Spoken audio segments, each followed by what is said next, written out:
Ensuring that the new model is popular with consumers and that stove production can generate a profit for small-scale businesses is critical for its long-term success. Manufacturers are currently making 7,000 stoves a month and demand exceeds supply. The main objective of CFSP in promoting improved stove through commercialization is that we want to reduce the consumption of wood. The second is that we want this dissemination program running in sustainable way. So, stove producers prefer to produce the improved stove simply because they got more profit. Also the retailer and the middleman also enjoy the same profit as the producers.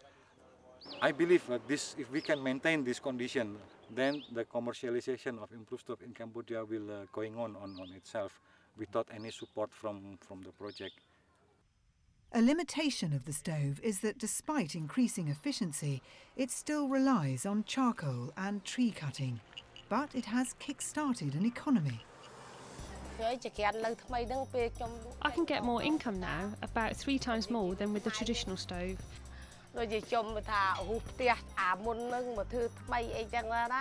Before I had a small house, now I'm able to build a bigger house. I can repair this house and have a better living condition.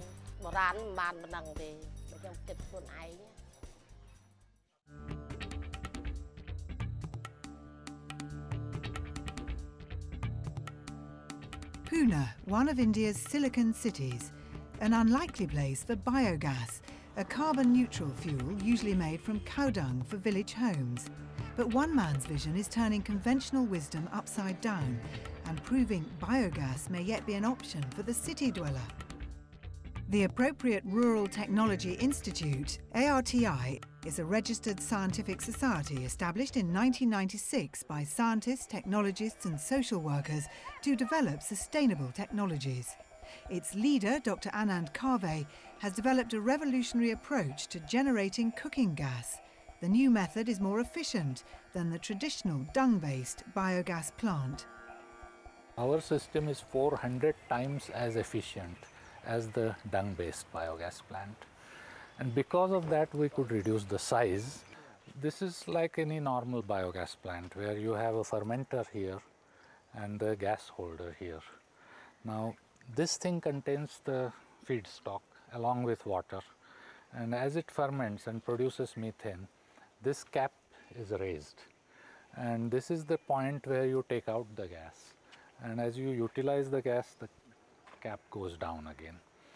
And you can see the effluent that's coming out because the material we are using here is totally digestible by the bacteria.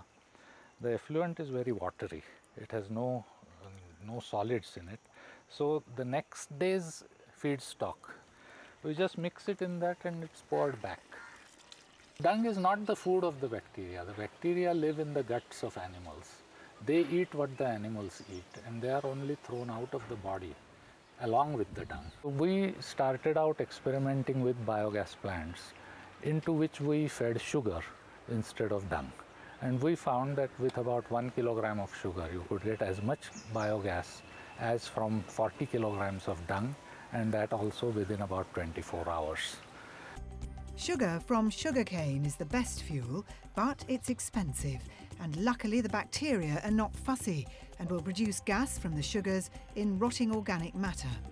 As long as you are using a complex thing like leftover food, it is a complete food, it contains all the minerals and vitamins and whatever the bacteria need. The Institute's biogas plants are springing up all over the city, putting bacteria to work. The methanogenic bacteria evolved when the atmosphere of the earth consisted of methane, carbon dioxide and ammonia. Then green plants evolved and started producing oxygen. And oxygen was the pollutant for these bacteria. So they had to run away and find places where they can survive without oxygen. So now, today we find the methanogenic bacteria in the guts of all animals. This middle-class household has expanded its system to 2 interconnected tanks, lessening its once complete dependence on bottle gas or LPG. LPG म्हणजे पाणी वगैरे तापवतो ना I only use the LPG for heating bath water now. I cook all our meals using just biogas. Mohan Karte collects leftover food from the neighbours.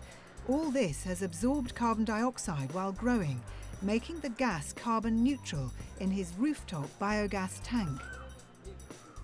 The leftovers have to be left to ferment for a few days or mashed to a pulp before being put into the digester, as the bacteria are used to eating food that's already been chewed.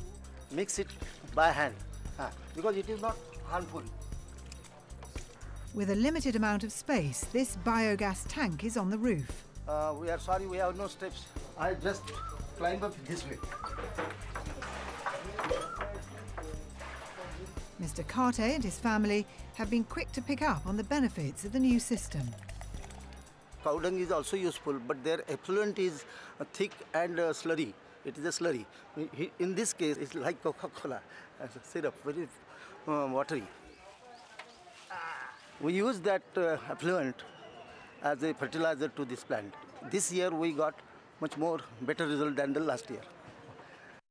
Even this block of flats is home to a biogas user. He's turned the roof into an oasis of green, using just the waste from the gas plant as fertilizer. This has come in the last week. This was not there. Then all tips you can see. The tips, you can see that red tip there, new leaves. One day it becomes full. In about 24 hours, it will go and touch if we don't use at all. But continuously we are using. I'm a renewable energy freak, you can say. The system is still some way off being taken up by ordinary urban householders, as it requires some care. If fed too much or too little, the bacteria can die.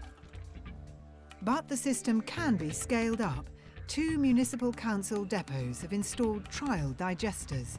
There's one other advantage to not using dung that does appeal to city dwellers.